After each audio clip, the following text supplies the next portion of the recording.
Bom dia, pessoal. Bom dia para todo mundo. Que vocês tenham um despertar alegre nessa sexta-feira, encerrando uma semana complicada no Brasil. Hoje é dia 28 de novembro de 2025. A visão aqui começa, 64 anos de idade. A gente começa a sofrer para ler as letrinhas miúdas aqui do monitor do computador. É uma sexta-feira, encerrando a semana, como eu já falei. São 7 horas da manhã. E olha, o dia de ontem marcou os absurdos que acontecem nesse Brasil, que foi um dia icônico. Enquanto o Congresso Nacional acabava com os mecanismos de proteção ao meio ambiente, a Polícia Federal estava nas ruas devastando um grupo que todo mundo sabia que é puro rolo, o Grupo Refit, lá no Rio de Janeiro, do famoso Ricardo Magro, que de magro só tem mesmo o figurino, porque a conta bancária dele é gorda pra caramba. E o Ricardo Magro é o maior sonegador fiscal do Brasil, com esse grupo Refit. Ele é o dono da refinaria de Manguinhos, a refinaria que não refina nada e que ainda importa combustíveis para que o PCC possa vender impostos como combustível gasolina adulterada. Esse é o resumo da ópera. E há uma conexão profunda entre as duas coisas. Esse Brasil que rejeita os mecanismos de proteção ambiental e esse aí que protege os barões do crime organizado. Foi um dia marcante também no Congresso Nacional, porque quando o escândalo da Refit veio à tona, o Hugo Mota, que estava sentado em cima do projeto de lei para punir o chamado devedor contumaz, aquele empresário que faz da sonegação fiscal uma arma comercial, ele de repente teve que sair de cima do projeto, que já estava parado desde setembro, que já vem tramitando desde 2022. Uma vergonha completa, Então, o dia de ontem foi um retrato do que é o Brasil hoje. A esculhambação plena na política, ao mesmo tempo em que você tem um sistema feito para privilegiar aqueles que vão corroendo o Estado brasileiro. Por isso nós temos hoje aqui manchetes em torno desses dois episódios que vão gerar desdobramentos por muito tempo, Até porque está muito escancarado, que alguns políticos vivem dessa relação nefasta dos predadores da União. Nós vamos ter hoje aqui o Lula Costa Pinto falando sobre isso. Lá em Santa Catarina, gente, o que está acontecendo lá em Santa Catarina? O governador Jorginho Melo, aquela figura troglodítica do passado, aquele dinossauro da política, está transformando a polícia militar dele numa espécie de Gestapo. Está transformando Santa Catarina numa versão em tamanho reduzido daquilo que acontece lá nos Estados Unidos com o ICE, Porque lá nos Estados Unidos o Trump transformou um departamento federal em uma milícia contra a imigração. Lá no Rio Grande do Sul, lá em Santa Catarina, está acontecendo a mesma coisa e é isso que a gente vai conversar com a Amanda Miranda daqui a pouco, tá bom? Quero logo chamar aqui o Alex. Alex, bom dia para você. O Alex, bom dia, hoje... Panunzio, bom dia a todos. Sextamos, Sim. Ô, Alex, isso é bom para você ou é ruim? Porque tá chegando o sábado, que é amanhã. Sim. Sábado, que é um dia de terror aí pro Palmeiras, hein? Palmeiras Sim. Tem que ganhar do Flamengo, que não é fácil. Sim, eu tô ficando meio tenso. Ontem minha noiva, falou que eu estou liberado para assistir o jogo, Panunzio, mas eu não confio muito não. Ué, e o casamento que vocês iam ter que ir amanhã na hora do jogo? Não vai ter mais? Ela falou que vai sozinha, mas eu não sei, eu não posso deixar a minha linda aí sozinha, então eu vou ter que acompanhar ela. Ai, esse casamento, não sei não, hein? Esse casamento tá correndo risco aí, porque se a noiva dele continuar fazendo um compromisso pro dia do jogo do Palmeiras, não vai durar muito, né, Alex? Sim, lembrando que esse casamento estava marcado antes, eu tava pensando assim, aí eu percebi que era o mesmo dia do casamento. Eu falei pra ela, como alguém marca um casamento bem no dia da final? É um absurdo. Sim. É um absurdo, tem que desmarcar o casamento para esperar passar o jogo.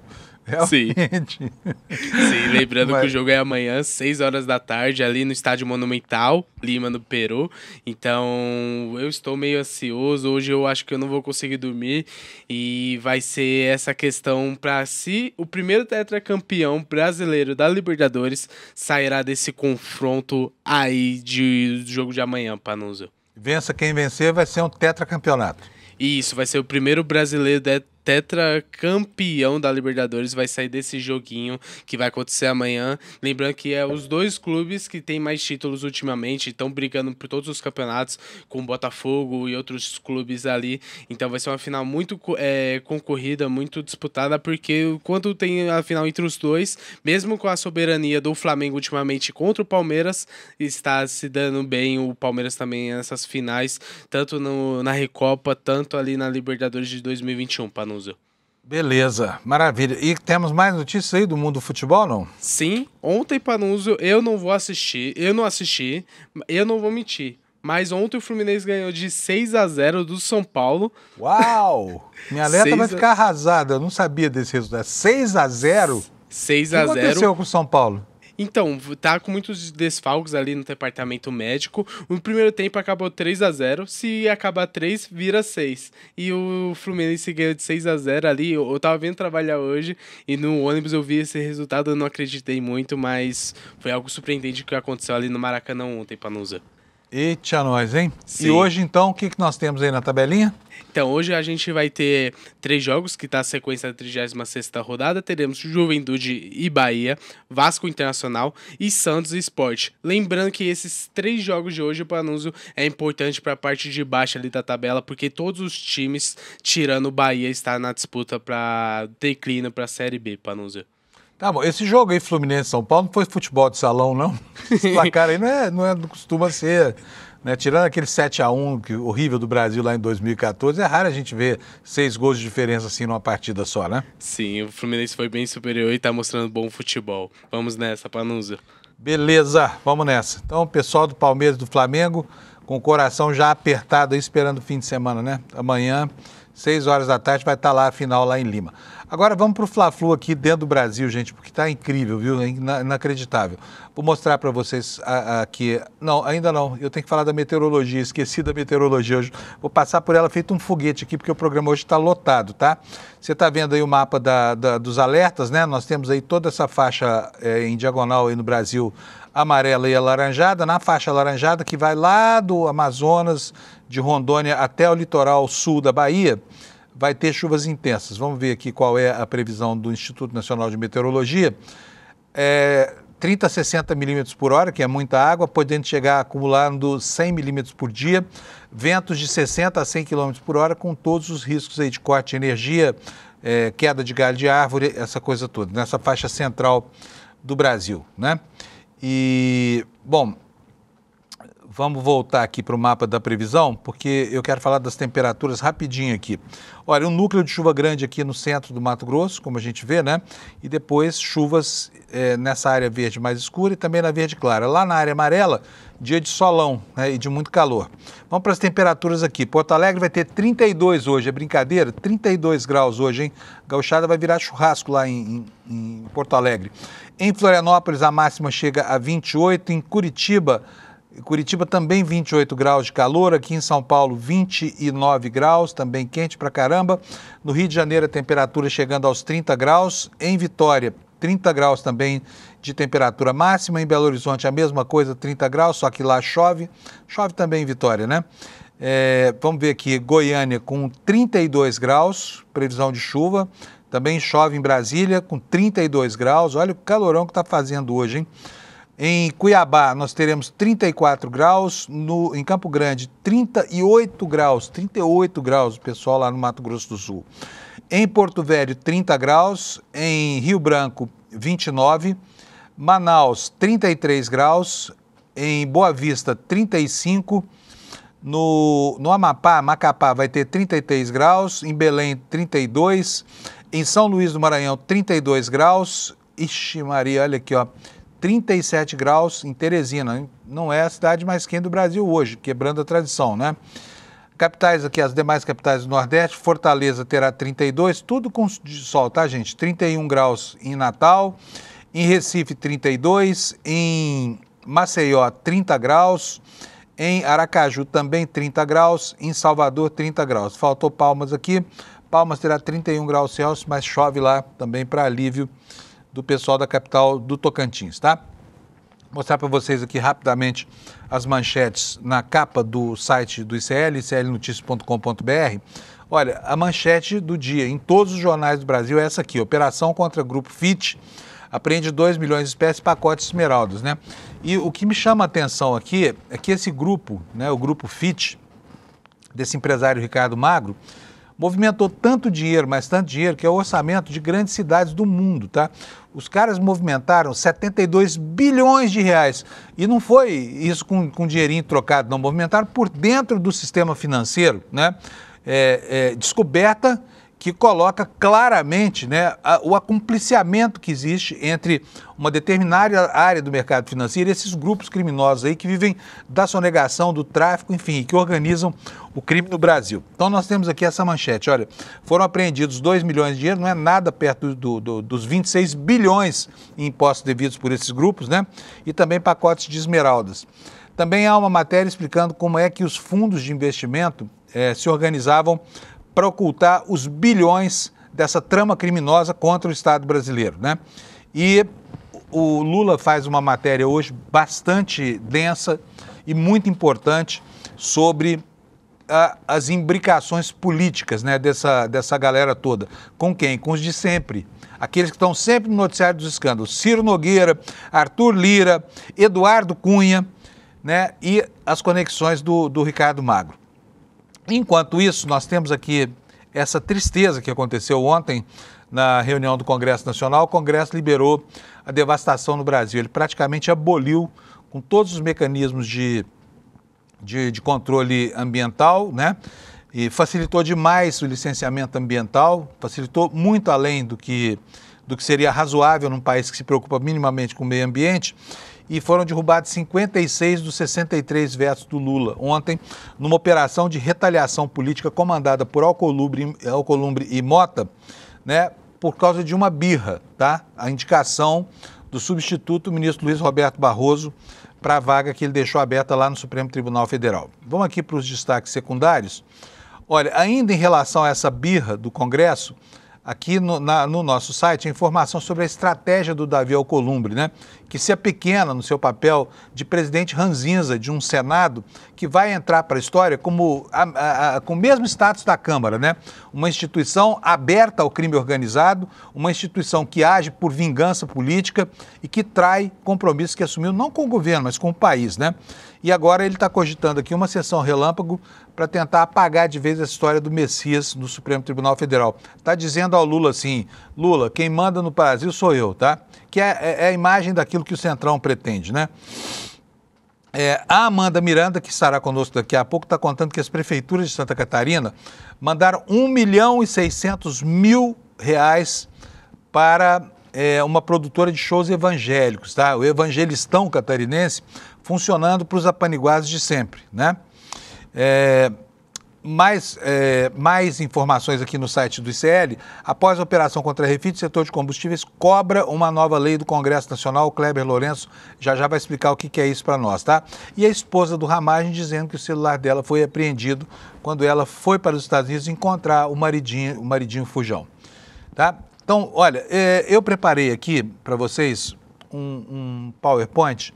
Eu quero mostrar, porque o Kleber já vai vir aqui. Eu queria dizer para vocês quem são esses chamados devedores contumazes da União. E peguei ontem na internet essa informação, informação pública, ela está no site do Ministério da Fazenda, a relação das empresas que devem mais de R$1 bilhão para o governo federal.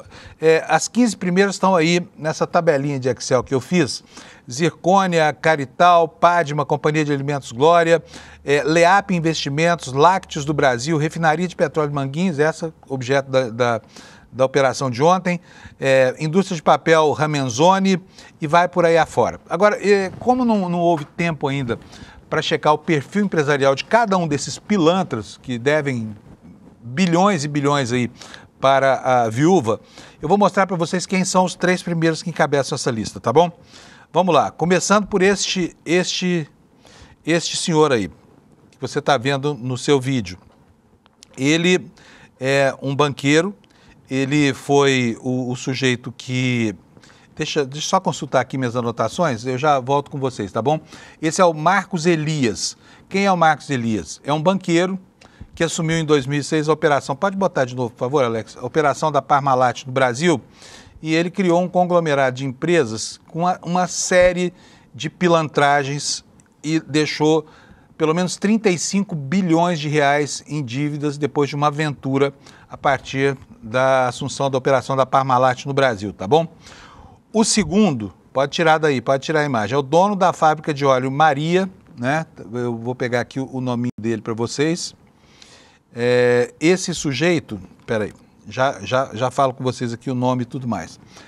A família Abreu Duarte, né? O nome dele é Laodicé Denis, o principal devedor, tá? Ele era dono dessa fábrica aí, fábrica de óleo Maria.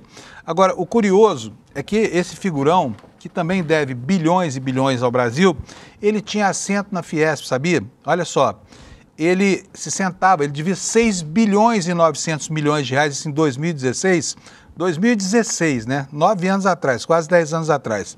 Laodicé de Abreu Duarte. Ele era diretorzão da Fiesp e teve que renunciar ao cargo, porque ficou ruim, né?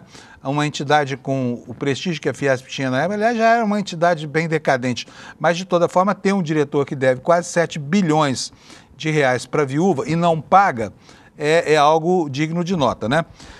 A empresa dele chamava JB Duarte, era dono, como eu falei, daquela fábrica de óleos Maria, né?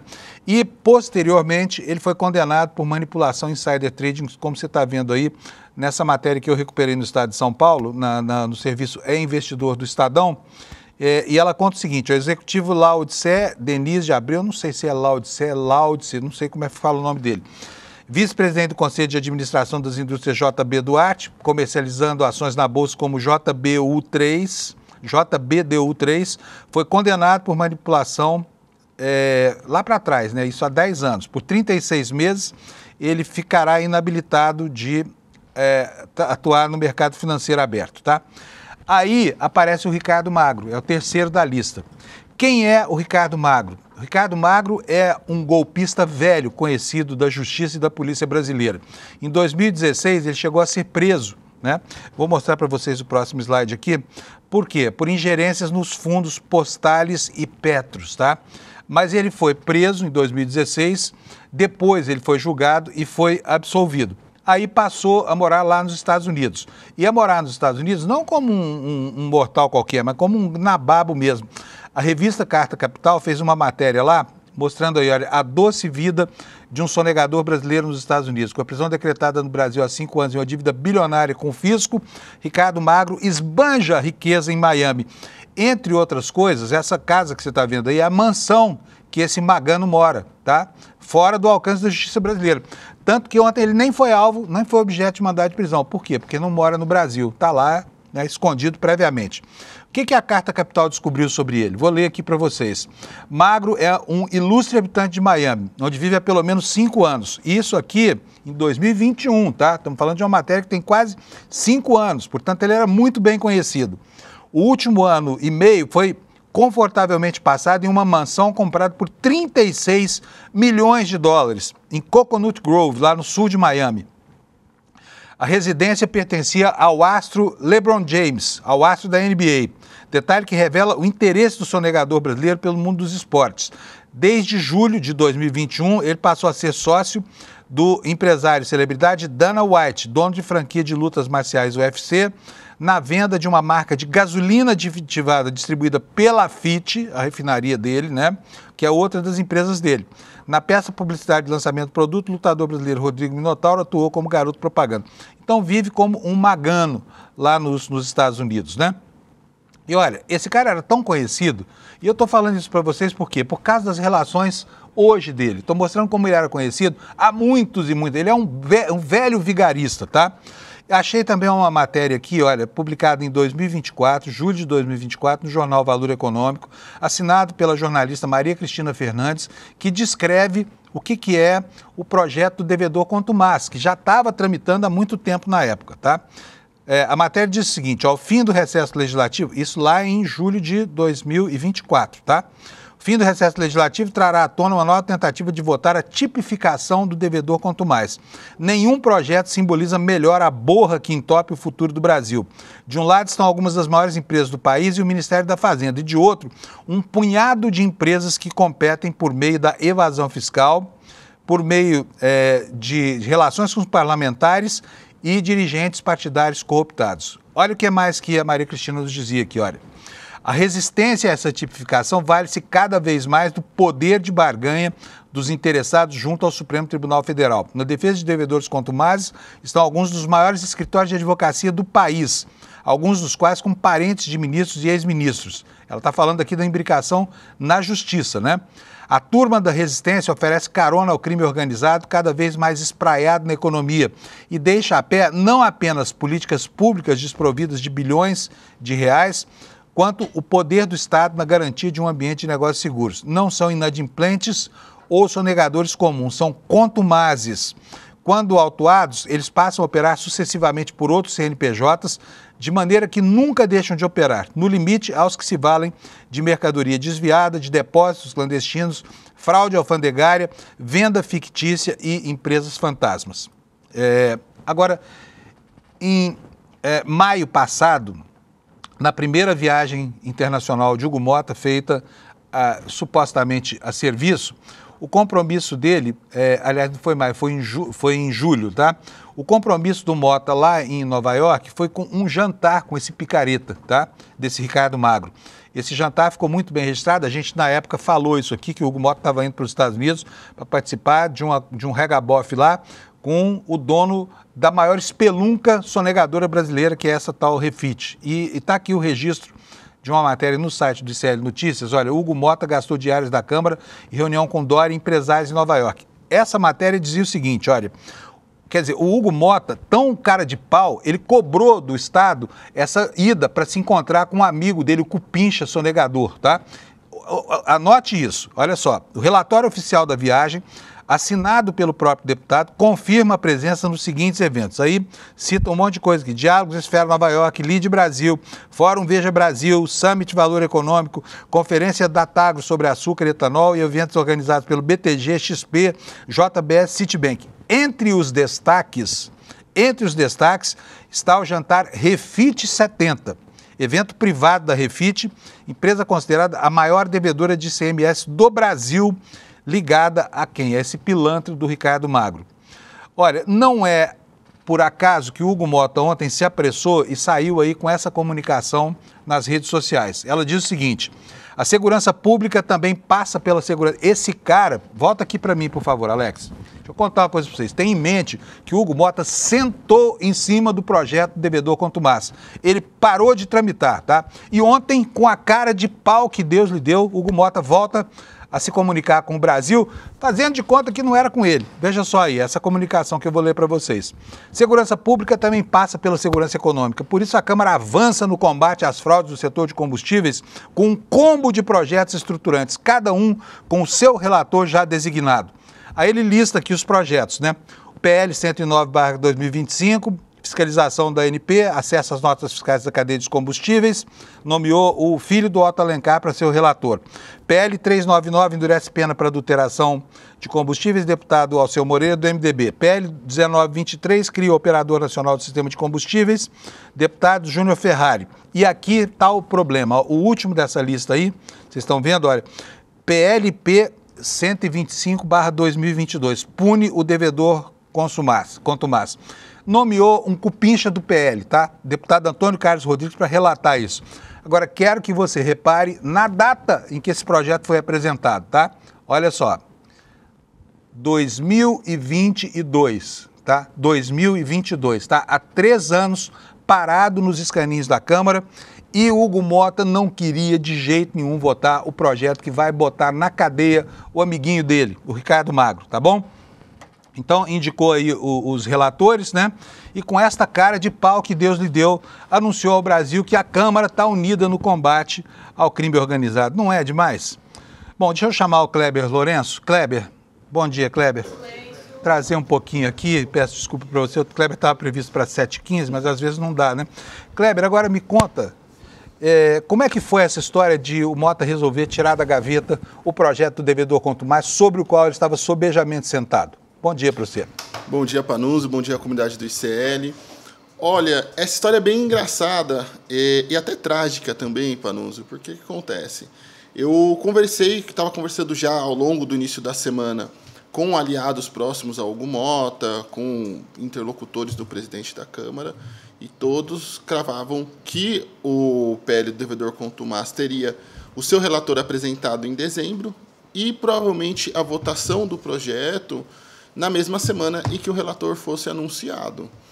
E até, inclusive, algumas horas antes, ontem mesmo, por volta da 1h da tarde, 2h da tarde, eu vou até buscar aqui para ver o horário certinho, eu estava conversando com alguns interlocutores do Hugo Motta que já davam, inclusive, isso, reforçavam, ó, vai ser em dezembro, a informação vai ser em dezembro. Ó, 2h da tarde, eu tive uma conversa com esse interlocutor do Hugo Motta, que me passou isso. Kleber, vai ser em dezembro, vai ser ali no início de dezembro. O que acontece? Por volta das 3h13 da tarde, o Lindbergh Farias, líder da bancada do PT na Câmara, anunciou que faria uma coletiva para fazer cobranças sobre a tramitação. Acho que até você tem o print aí, né, Panunzio? Tem, mas eu tenho melhor ainda. Eu vou colocar o vídeo, a entrevista do Lindbergh ontem, que deflagrou esse processo, né? Eram 15h17 quando o Lindbergh mandou esse print aqui. Eu tenho, tá aqui, mas eu não vou achar agora, tá, Kleber?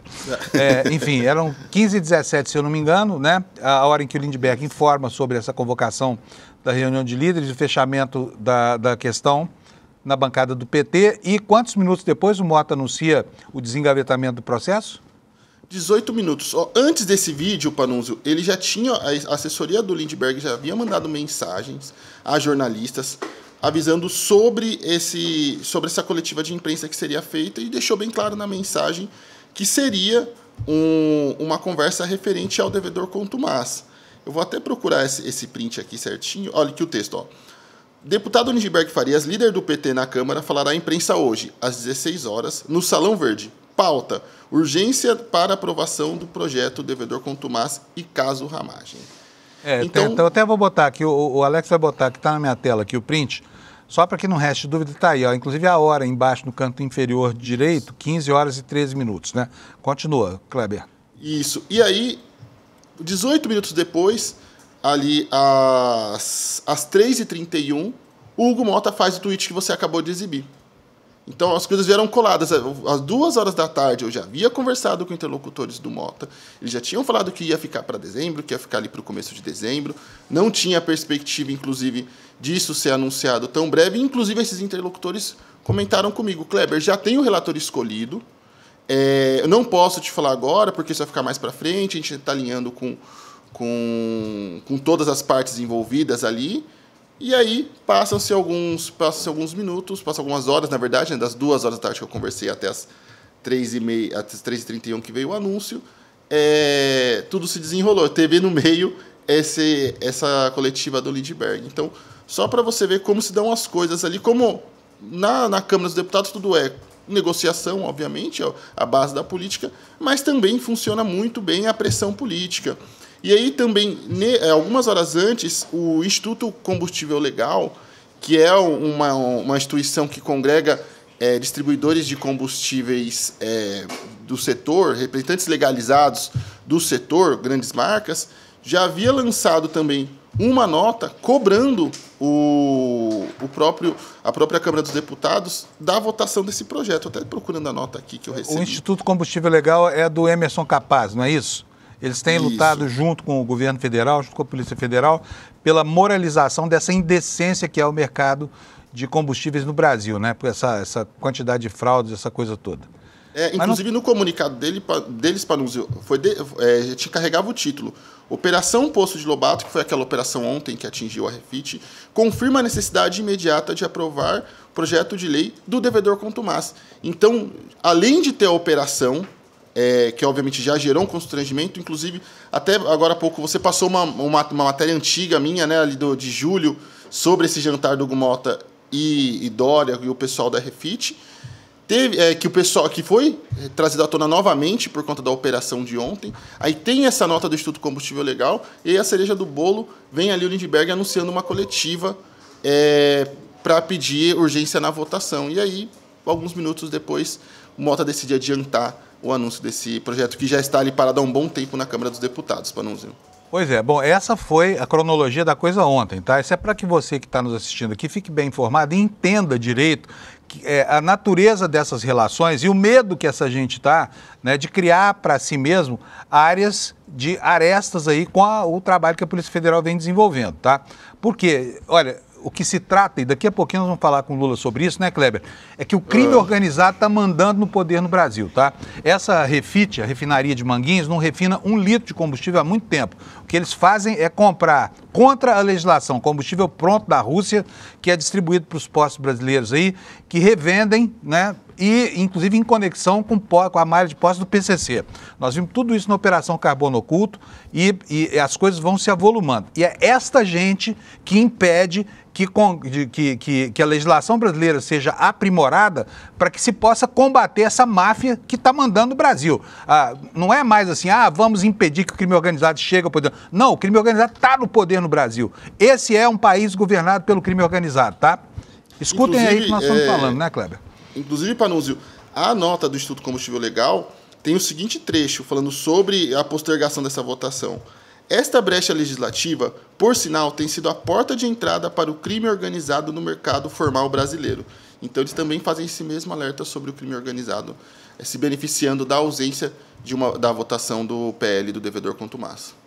Então, gente, pois é, fiquem atentos, tá? Quando o eleitor brinca de votar nesses políticos de péssima qualidade, quando o baixo clero é alçado à condição, né, a grande luz da política brasileira, alguma coisa vai muito mal nesse país, tá? E há muito tempo que é isso. Quando vocês ouvem falar de vinculação de centrão com extrema-direita, com empresário pilantra e tudo mais, Ciro Nogueira, Hugo Mota, essa caterva, pode ter certeza absoluta que tem uma galinha por trás de cada pena que a Polícia Federal acha, não é isso, Kleber? Isso, totalmente. Enfim. Beleza. Kleber, um abração para você. Obrigado. Bom fim de semana, tá?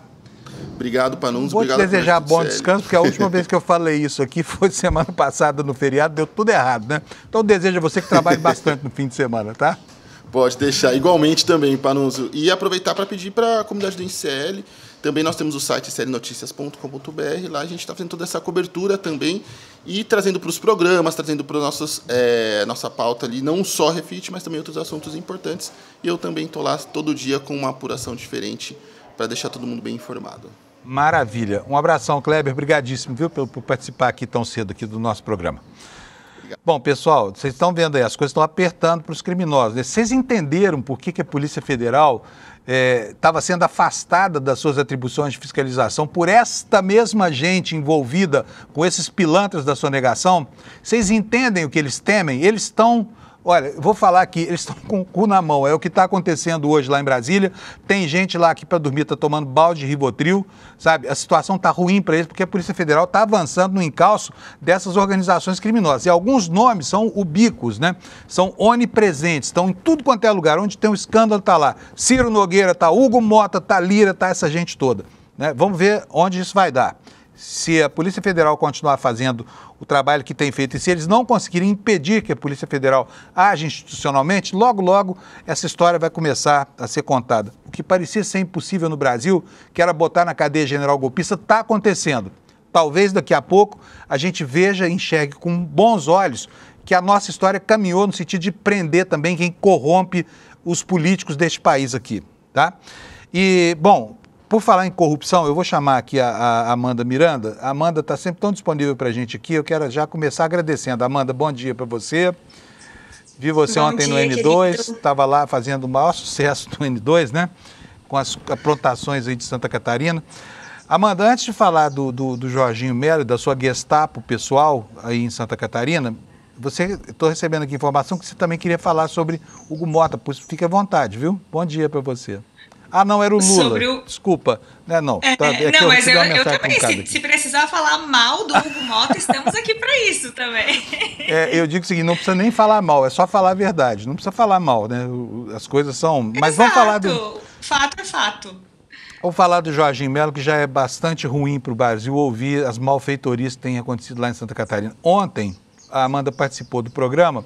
Enquanto a gente estava falando aqui, havia uma operação em curso da Polícia Militar lá em Santa Catarina, devastando, sem mandado, sem nada, a sede da UP, um partido popular lá de Santa Catarina, né? e tocando o terror lá. O que está acontecendo aí, Amanda? Então, isso realmente aconteceu enquanto a gente falava, inclusive, sobre aquele vídeo do Jorginho Melo prometendo atentar contra ativistas e militantes dos direitos humanos, que é o caso da UP e de todos os movimentos sociais de luta pela moradia que cercam também a unidade partidária deles. De fato, já se passam 24 horas dessa operação policial, que a gente só vê precedentes na época da ditadura, né, de forças de segurança invadirem a sede de um partido de esquerda, e a gente ainda não teve acesso aos mandados. As advogadas, a equipe jurídica que dá assistência para o partido também ainda não teve acesso. Então, a gente realmente está diante de um episódio de um estado de exceção. Por outro lado, Panúzio, a assessoria da Polícia Civil confirma que houve sim mandados expedidos que possibilitaram e inviabilizaram a operação. Mas ela não quer mandar para mim esses mandados, ela não quer abrir, né? É secreto, Amanda? Exato, secreto, ela não quer abrir os documentos oficiais, documentos públicos que deveriam estar disponíveis para justificar uma operação que, no meu ponto de vista, é completamente arbitrária e escandalosa, até pelas justificativas, né? Eles usam como justificativa pelo menos 4 movimentos que a UP coordenou de manifestação política pacífica dentro dos limites da Constituição, amparados pela Constituição e pelo direito à livre manifestação que todos nós temos, inclusive os partidos e as agremiações partidárias. E esses mandados eles não vieram a público, aliás, vieram. Eles foram a público num canal de desinformação que é praticamente uma milícia digital arregimentada pelo governo do estado, o chamado Jornal Razão, que divulgou ontem o nome das pessoas que foram alvos dos mandados e o rosto das pessoas que foram alvos dos mandados. Só que essas informações elas não são confirmadas oficialmente, então houve um vazamento seletivo por parte de um canal de desinformação que só esse ano já recebeu mais de R$200 mil dos cofres da Secretaria de Comunicação do Jorginho Melo. Então a gente está diante de um escândalo completamente construído, explorado mediaticamente para potencializar também as estratégias de reeleição do governador Jorginho Melo, assinado por um delegado-geral, Ulisses Gabriel, que é ele também pré-candidato a deputado estadual e com a conivência da mídia local. Por isso, eu acho que esse espaço do Desperta e do ICL, de uma forma geral, é tão importante, porque aqui, Panúzio, a mídia local não está falando absolutamente nada. Além do Jornal Razão, que fez esse vazamento seletivo, um dos jornais daqui, da mídia hegemônica, divulgou o release da Polícia Militar e da Polícia Civil. Que horror! Agora, eles dizem que tinham mandado, não querem apresentar, mas qual a justificativa para isso? Se essa operação gerou estragos? Daqui a pouquinho eu vou botar a entrevista, a fala ontem, a manifestação na internet do presidente da UP aí em Santa Catarina, né? É o Léo. Tem aí já? Vamos colocar, Amanda, vamos ver o que ele falou ontem, porque foi realmente algo... Se vocês aí em Santa Catarina não estão conseguindo acessar essas informações, porque a imprensa local é venal e corrupta, assista aqui no ICL que você vai ver a história toda, tá? Que a Amanda já vem contando há muito tempo, desde que ela entrou aqui no ICL em setembro. Bota aí a sonora do representante da UP, por favor. Numa ação de caráter fascista, violenta e autoritária, policiais invadiram e vandalizaram a sede da Unidade Popular e a casa de diversos militantes do movimento de luta nos bairros, vilas e favelas MLB em Santa Catarina. O MLB é um movimento que vem lutando há vários anos em todo o Brasil para garantir o que está na Constituição, justamente o direito de todo trabalhador e trabalhadora ter um teto para morar. Com uma ação fascista desse tipo, estão tentando criminalizar a luta social, luta essa por moradia que nós da Unidade Popular apoiamos integralmente. Agora, não é crime apoiar a luta por moradia no Brasil, né? A propósito, assim, as ameaças desse governador fascista ir para cima dos movimentos populares já era muito clara. E que dia que foi aquele vídeo, Amanda? Daqui a pouquinho a gente vai rever o vídeo aqui também. Foi há 20 dias. Foi há 20 dias. Foi no dia 6 de novembro, se não me engano. Um dia depois de o Lula assinar lá o decreto para o Plano Nacional dos Defensores dos Direitos Humanos. Eu só estou esperando o Alex aqui me dar o ok. Já tem o vídeo? Vamos colocar de novo aqui então o vídeo. Gente, olha, é um governador de estado, tá? Apesar da falta de compostura, esse sujeito é governador de Santa Catarina. Foi eleito pela população e está lá tocando o terror no seu estado. Veja só a ameaça dele há 20 dias que se consumou ontem com essa ação da Gestapo dele, a Polícia Militar de Santa Catarina. Coloca aí para nós, por favor, Alex. Lula assina decreto que pode blindar MST com escolta policial. Decreto que permite que invasores de terra recebam escolta policial e apoio do Estado. Tá bom então, fique tranquilo, que invasores de terra terão escolta da nossa polícia sim. Pode deixar. Olha só, cumpriu o desiderato. Cumpriu o que prometeu. Exatamente. Foi uma tragédia anunciada, né? O uso completamente político das forças de segurança que deveriam zelar pela nossa segurança, que deveriam ter flagrado uma carga de 7 toneladas de cocaína que foi interceptada recentemente, chegando na Europa pela Polícia Federal, mas que saiu daqui de Santa Catarina sem que as forças de segurança vissem, mas que, no entanto, estão sendo usadas para perseguir ativistas e militantes dos direitos humanos. Realmente, Panúzio, é uma crise sem precedentes que a gente vive por aqui. E eu gostaria de fazer um apelo, utilizar esse espaço, fazer um apelo ao Ministério Público, à procuradora do Ministério Público, a doutora Vanessa Cavalazzi.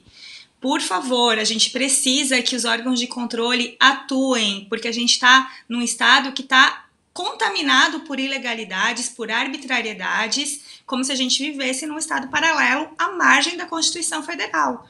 Então a gente precisa do apoio das instituições nesse momento.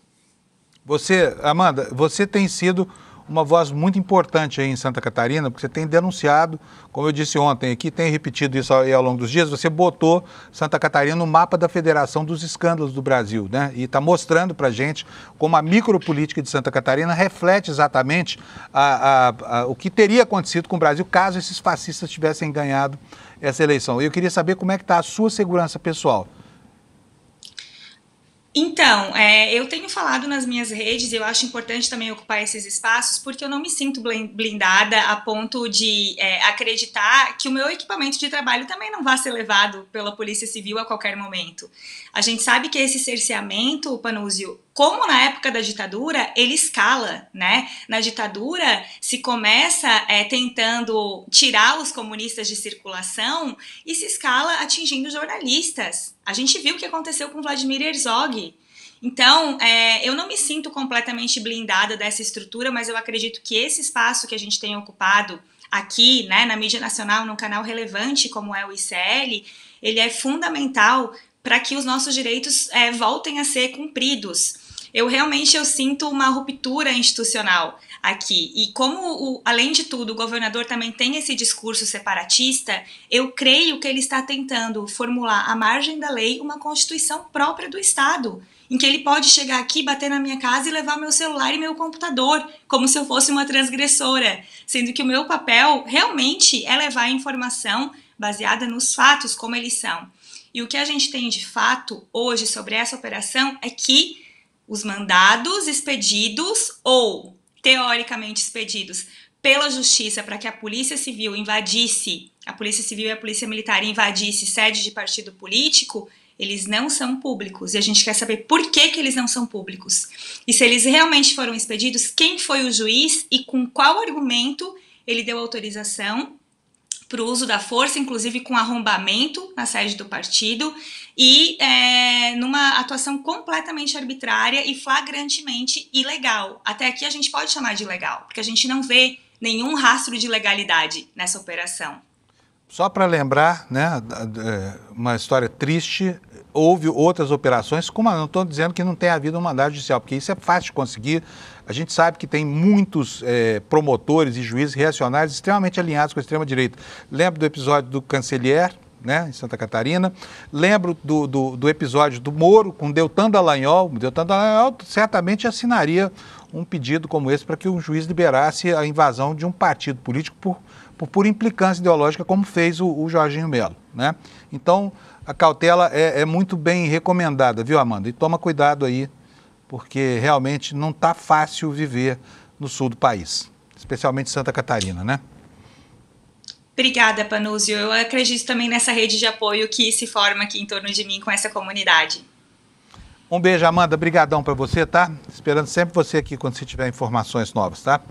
Tchau, Amanda. Beijo, querido. Bom final de semana. Para nós. Gente, vamos conversar com o Lula agora. Cadê o Lula? O Lula já está pronto aí? Acordei o Lula cedo. O Lula é impossível de acordar cedo, ele acorda antes de mim. Velhinho cai da cama, né, Lula? A gente não fica dormindo. Exatamente. São vícios, né, civilizatórios da idade. Pois é uma porcaria, mas fazer o quê, né? Não queira chegar aos 60 e tantos, viu, gente? O Lula é mais novo, mas tudo bem, tá a caminho também. Lula, olha, temos tanto assunto hoje que eu não sei nem por onde começar com você, nós temos pouco tempo. Então vamos lá, vamos começar pelo começo, vamos começar pelo projeto da devastação lá. O Congresso ontem arrasou com a legislação ambiental por causa de uma birra em torno de uma indicação ao Supremo Tribunal Federal, né? E eu queria saber de você que consequências isso terá, qual é o preço que o Brasil vai pagar por essa teimosia do Alcolumbre. Depois a gente vai falar da teimosia do Mota. Isso. Bom, primeiro que foi uma sessão, depois se verificou, que continha ilegalidades. Por quê? O Eduardo Bolsonaro, que não podia participar da sessão, ele votou remotamente dos Estados Unidos e isso fez com que rapidamente a mesa do Congresso, coordenada pelo presidente do Senado naquela sessão conjunta, anulasse os votos do Eduardo Bolsonaro, que votou remotamente e não podia tê-lo feito. Mas isso conspurcou, né, com ilegalidade essa votação de derrubada dos vetos presidenciais, a estratégia de ampliação da devastação ambiental nessa legislação que o Congresso acabou aprovando, né? E terá consequências, inclusive, né, na negociação externa de produtos do agro brasileiro. Porque agora nós estamos suscetíveis a alguns embargos comerciais lá fora, né, dos nossos produtos agro, porque eles podem ser sobretaxados por serem fruto de uma produção que degrada o meio ambiente, né? Então, foi uma irresponsabilidade saída do fígado de Hugo Mota e Davi Alcolumbre. Agora, vamos falar do Hugo Mota. Hugo Mota é um personagem, acho que você viu aí, eu fiz uma apresentação hoje aqui dizendo quem são os amigos dele, quem é o empresário que o convidou em julho para um jantar de gala lá em Nova York, onde foi a estrela, né? Hoje está na internet, Hugo Mota, estrela do jantar da Refit. A Refit, como se sabe, é essa refinaria que não refina nada e que serve ao crime organizado, que serve ao PCC, inclusive. E o Hugo Mota sentou em cima desse projeto do devedor contumaz, que é de 2022, e não queria sair nem a pau. Ontem foi preciso uma epifania no Congresso para que esse cara saísse de cima de um assunto tão importante assim, explicando, inclusive, para o bom entendedor, né, o Lula, como é que são as imbricações, os interesses dessas máfias e as conveniências desses políticos, né? E o Lula fez uma matéria que está espetacular hoje, está aqui no site do ICL, e ele vai contar para a gente quais são essas imbricações, quais são essas vinculações, Lula. Fábio, tem um nome na investigação, que é um dos nomes centrais de ontem, da investigação da Polícia Federal, do Ministério Público, da Fazenda Nacional, que é Jonatas Assunção. Jonatas Assunção foi secretário executivo do Ministério da Casa Civil na época do Ciro Nogueira e chefe de gabinete do Braga Neto na Casa Civil também, durante o período do Bolsonaro. Ele se tornou o executor de fato das ações da Casa Civil no período do Bolsonaro, porque era ele quem liberava emendas do orçamento da União, era ele quem colocava as prioridades de emendas do orçamento da União a pedido dos parlamentares, era ele quem nomeava para cargos do governo e fazia tudo isso junto com determinações do Arthur Lira, que era o presidente da Câmara, Ciro Nogueira, que era o ministro da Casa Civil, né, e entre os deputados mais beneficiados, né, por essas emendas, por essas liberações e nomeações, estava Hugo Mota, que era um deputado daquele espectro de influência do Ciro Nogueira, do Arthur Lira, e que já vinha da estrutura do Eduardo Cunha. E o Jonatas Assunção começou a trabalhar nessa área no período do Eduardo Cunha na presidência da Câmara, né, que foi quando ele conheceu o Ricardo Magro. O Ricardo Magro, dono da Refit, né, o Ricardo Magro foi assessor jurídico do Eduardo Cunha. Ele deixa a assessoria jurídica do Eduardo Cunha para comprar a refinaria Manguinhos e montar o que hoje é a Refit, que gerou todo esse processo. Agora, Lula, tem dois advogados... Lula. Oi, Fábio. Só para explicar, assessor jurídico significa advogado, tá? Foi advogado do Eduardo Cunha, o nome...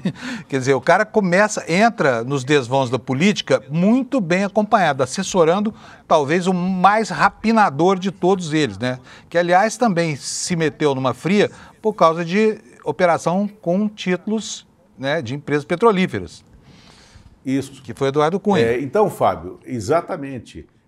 Fábio, o Jonatas Assunção, então, quando deixa o governo Bolsonaro, né, ele passa a ser o assessor, o diretor, o executivo de relações governamentais da Refit. Agora, ele está em investigação, né? Ele foi um dos principais alvos de ontem. Agora, tem dois advogados que estão arrolados na investigação de ontem e que esses sim metem muito medo no Hugo Mota. São os advogados paraibanos, Gustavo Benevides e o pai dele, Solon Benevides, ou Solon Benevides. Esses dois advogados são advogados do Hugo Mota até hoje. Eles trabalharam, sobretudo o Gustavo Benevides, que mora nos Estados Unidos, eles trabalharam com o Ricardo Magro, foram sócios em empresas com o Ricardo Magro e montaram uma distribuidora de combustíveis na Paraíba, tá? Que opera ainda hoje.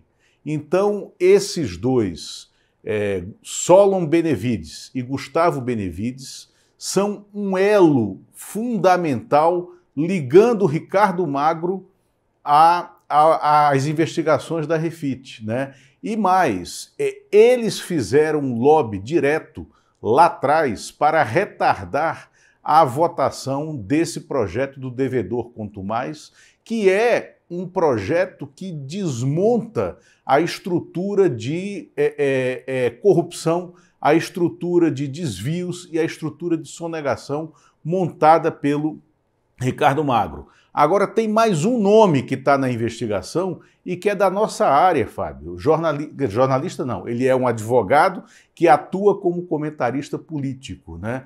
É o Cristiano Beraldo, da Jovem Pan, né? Cristiano Beraldo, da Jovem Pan, também está no rol de investigados, porque ele, junto com a mulher, ele mora nos Estados Unidos, fica de lá apresentando, né, programas da Jovem Pan, né, e ele é sócio, junto com a esposa, do Ricardo Magro, em 5 offshores e numa empresa de distribuição de energia. Então, ontem, no fim do dia, a Jovem Pan já o cortou de toda a grade de comentários. Ele fez alguns posts à noite dizendo que era um absurdo essa investigação, porque todo o trabalho dele é legal, né, de lá dos Estados Unidos, operando junto com o Ricardo Magro e fazendo comentários e perorações políticas nesse canal que foi um dos principais disseminadores do discurso de ódio no período da nossa era trágica do Bolsonaro, né, que é a Jovem Pan. Sim, a Jovem Pan está em todas também. A Jovem Pan está em todas também. Francamente, eu comecei minha vida ali em 1981 e vi com muita tristeza essa decadência de uma rádio que já foi uma grande referência em jornalismo. Agora, decadência mesmo é o que a gente vê lá em Brasília, né? Porque, ô Lula, já não se trata mais de a gente prever mecanismos para impedir que o crime organizado no futuro venha a ter controle político sobre as instituições brasileiras. Isso já está acontecendo, né? Eu acho que o Lula está com um problema na escuta lá. Será que tá ouvindo, Lula? O Lula está me ouvindo lá, por enquanto. Tá ouvindo, né? Tá ouvindo, Lula? Bota ele aí. Sim, agora sim. Tá bom. Estou dizendo o seguinte, que não é só a questão de adotar mecanismos para que no futuro a gente impeça o crime organizado de chegar ao poder. É que o crime organizado já está no poder no Brasil, não é? Não, está no poder, como dizem, ironicamente eles, positivo e operante. Eles estão instalados nas estruturas de poder. Nós temos agora que tirá-los, né, dentro de uma investigação legal, justa e seguindo todos os ritos constitucionais. Agora, isso é difícil, exige decisão e exige que nós exponhamos do lado de cá, na imprensa, né, os nomes e os caminhos para essa apuração. Né? E é o que a gente tem tentado fazer, não só aqui, mas em outros veículos também, né, Fábio? Pois precisa da imprensa inteira fazer isso, né? E ela faz com má vontade. Se bem que os jornalões agora, diante da magnitude dessa crise, estão noticiando pelo menos, né? Hoje o noticiário está bem coberto aí pelas rádios. Agora, o que... Pode falar, Lula. Me lembrei de uma coisa, desculpa, que estamos atrás dessas imagens, tá? Inclusive, estamos atrás desde ontem à noite. Mas vocês que nos assistem podem trazê-las também, se tiverem. Nesse jantar que o Kleber falou com você agora há pouco, né, nos Estados Unidos, que uniu Hugo Mota e estava Ciro Nogueira, Antônio Rueda, o João Dória, também estavam o Ronaldo Caiado e o Castro, né, o Cláudio Castro, governador do Rio de Janeiro. Para esse jantar, o Tarcísio de Freitas acabou não indo, tá? E nesse jantar tinha um show da Sandra de Sá. Né? Esse show aconteceu, aliás, foi uma promoção da Refit em associação com a revista Veja. Tá? A Veja copromoveu esse evento, né? Há vídeo disso. Mas no meio do show da Sandra de Sá, levaram para a plateia alguns amigos dela que moram em Nova York. Então a Sandra de Sá, num determinado momento, olha para a plateia, identifica os amigos, mas entre ela e os amigos estavam Antônio Rueda, Hugo Mota, Ciro Nogueira, Ricardo Magro, Caiado e Cláudio Castro. Então, olhando para os amigos, ela se sai com essa do meio do palco. Diz, nossa, mas vocês aqui, isso já é formação de quadrilha. Então, sério que ela falou isso? Sério, ela falou isso. Que horror! Está gravado e estamos atrás das imagens. Bom, eu procurei muito a foto desse jantar, não tem, tá? O que eu vi na internet ontem é uma foto lá, Antônio Rueda, Ciro Nogueira, o Ricardo Magro, mas não é desse jantar, não, então por isso que eu não mostrei aqui, só fiquei até tentado, viu, Lula, mas não dava para ter certeza. Lula, acabou o nosso tempo. Temos essa imagem e estamos atrás dela. Maravilha, tomara que a gente ache. Se achar segunda-feira, a gente mostra aqui o show da Sandra de Sá para a nata da pilantragem brasileira em Nova York, no jantar da Refit. Lula, valeu, cara, brigadão, viu? Valeu. Abraço. Um abraço, bom fim de semana para você. Eu estou até com medo de desejar bom fim de semana, como eu falei para vocês, né? Porque na hora que a gente fala assim, bom fim de semana ou bom feriado aqui, o mundo cai, né? O Trump retira tarifas, enfim, acontece tudo, né? O Bolsonaro vai preso, então eu quero saber, eu vou desejar para os meus colegas aqui bom trabalho nesse fim de semana, tá? E estamos encerrando aqui o programa, mas eu preciso dizer para vocês que ontem nós tivemos aqui uma noite importante aqui no ICL, foi o lançamento da nossa segunda turma de pós-graduação, e eu queria pedir para o Alex colocar para nós aqui a mensagem do nosso marketing hoje, porque cada promoção dessa, gente, é super importante aqui para o ICL, tá? Olha só, as matrículas já estão abertas, tá? Está aqui na mensagem aqui nessa tarde para vocês. As matrículas para a segunda turma da pós-graduação. Se você, por acaso, ontem não conseguiu assistir a apresentação, está na internet o vídeo lá com o Eduardo Moreira explicando como será. E será show, muito legal essa pós-graduação. A pós-graduação com os melhores professores do mundo, montada para dar uma perspectiva, uma visão e perspectiva da teoria crítica da Escola de Frankfurt. E você que busca uma oportunidade de ampliar o seu horizonte intelectual, tem agora essa oportunidade aberta aqui no ICL, tá bom? Se quiser conhecer, vai aqui no despertaicl.com.br, está aqui no meu telão, Teoria Crítica da Sociedade, o Vladimir Safatli, Nancy Fraser, o Lindbergh Fareto, Rafael Valim, Márcia Tiburi, Álvaro Lineira e o Coordenação Pedagógica do GECE, tá bom? Gente, olha, bom fim de semana para vocês, espero que você descanse, que o país não traga mais outros sustos para a gente, mas não estou garantindo nada, tá bom? Por via das dúvidas, o meu celular vai dormir ligado, porque na última brincadeira dessa, eu que acordo às 4 da manhã todo dia, não consegui acordar e acabei saindo da cama às 10 da manhã, quando o mundo já estava de cabeça para baixo. Então, dessa vez, o celular vai ficar ligado, tá bom? Quero agradecer a audiência de vocês aí. Quero mostrar aqui, deixa eu ver como é que eu faço para mostrar esse print aqui. Vou botar no meu... Peraí, deixa eu ver se eu consigo fazer isso aqui, Alex.